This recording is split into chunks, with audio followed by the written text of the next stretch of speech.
देखिए, उद्धव ठाकरे जी आज चुनाव आयोग पर मिथ्या दोषारोपण कर रहे हैं कि चुनाव आयोग ने ऐसा कर दिया वैसा कर दिया, जबकि उनको खुद सोचना चाहिए कि वो अपने दल के लोगों को संभाल करके नहीं रख सके। सारे दल के लोग एक एक करके उनका साथ छोड़ते गए, फिर भी वो अपनी जिद पर अड़े रहे। उसका खामियाजा तो उनको भुगतना पड़ा ही। और उद्धव ठाकरे जो हैं वो बेकार का मिथ्यारोपण कर रहे हैं। देखिए, उनके पिताजी जो थे वो बहुत ही तेज तर्रार व्यक्ति थे और काफ़ी नामी ग्रामी व्यक्ति थे। उनके समय में उनके नाम की तूती बोलती थी और महाराष्ट्र पर उनका एक छत्र अधिकार भी था, और उस अधिकार को उनके सुपुत्र साहब बचा करके नहीं रख सके। यह अफसोस की बात है। उनकी जिद के कारण उनकी पार्टी भी हाथ से गई, उनका चुनाव चिन्ह भी हाथ से गया। अब वो मिथ्या दोषारोपण पर उतारू हैं।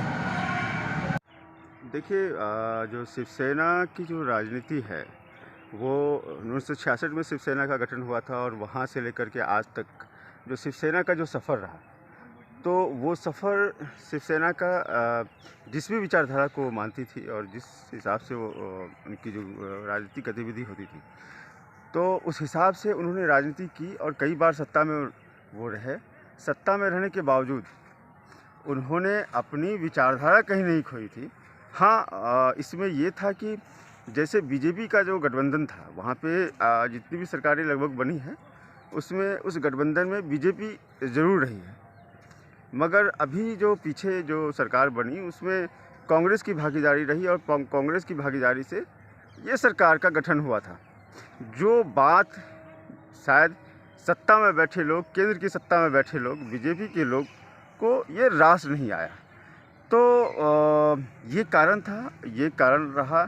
आप जानते हैं कि किस प्रकार की राजनीति जो केंद्र में बैठे लोग आज कर रहे हैं। कई सरकारों के साथ उन्होंने ऐसा ही किया है कि सत्ता हासिल करना एकमात्र लक्ष्य रह गया है इनका, और इस कारण से वो साम दाम दंड भेद जिस भी नीति का उपयोग करना पड़े उस प्रकार उसको उपयोग करके और सत्ता हासिल करना है। और यही काम उन्होंने महाराष्ट्र में भी किया।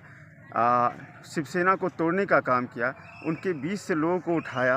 पैसों का जो कितना खुला नंगा नाच हुआ और सारी चीज़ें सब लोग जानते हैं, देखा सुना लोगों ने, कैसे रिजॉर्ट में जाके रखा गया, फिर वहाँ से ला करके वो कई सारे वीडियोज़ भी लिखे हुए हैं जिसमें पार्टी हो रही थी, शराबें चल रही थी, बहुत सारी चीज़ें। तो पैसा का दुरुपयोग करके, सत्ता का दुरुपयोग करके बीजेपी ने सत्ता हासिल ज़रूर कर ली।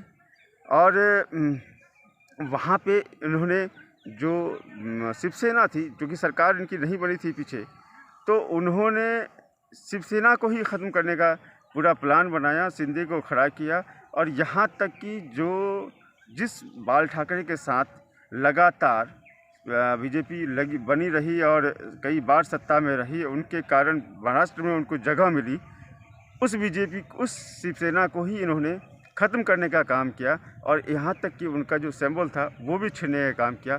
मगर इससे बहुत ज़्यादा फ़र्क नहीं पड़ेगा मेरे ख्याल से, क्योंकि धनुष तीर उनका जो निशान था और अब जो मशाल उनका जो निशान मिला है, वो मशाल से भी वो क्रांति ला सकते हैं अगर ये लोग शिवसेना के लोग चाहे। क्योंकि असली शिवसेना अभी भी जो महाराष्ट्रवासी को लगता है कि वही बाल ठाकरे जो मातोश्री से जो चलती थी, उसी मातोश्री से शिवसेना आज भी चलेगी, और लोगों का विश्वास बना हुआ है। ये और देश के लिए कितने फायदेमंद या कितना लॉस का सौदा है? देखिए, ये कभी भी इस प्रकार की राजनीति देश के लिए सही नहीं है, क्योंकि ये जिस प्रकार की राजनीति है, लोकतंत्र की हत्या हो रही है। लोकतंत्र में जब जो जनता ने जिन्हें चुना था, जिनकी सरकार थी, उस सरकार को CBI, ED और इसके माध्यम से और तरह तरह प्रकार के हथकंडे को अपना करके उस चुनी हुई सरकार को ध्वस्त करके और दूसरे लोगों को अपनी ताकत से ला करके सत्ता में बिठा देना, ये लोकतंत्र के लिए तो कहीं भी उचित नहीं है। ये एक राजशाही की तरह है, राजतंत्र में जैसा होता था तकरीबन ये चीज़ें वैसी ही हुई है। और बीजेपी लगातार ऐसे प्रयास, आप महाराष्ट्र के बगल में गोवा में देखें तो पिछली बार जो सरकार बनी है उसकी पूरी कहानी आपको पता है, पूरी पटकथा वैसे ही लिखी गई थी।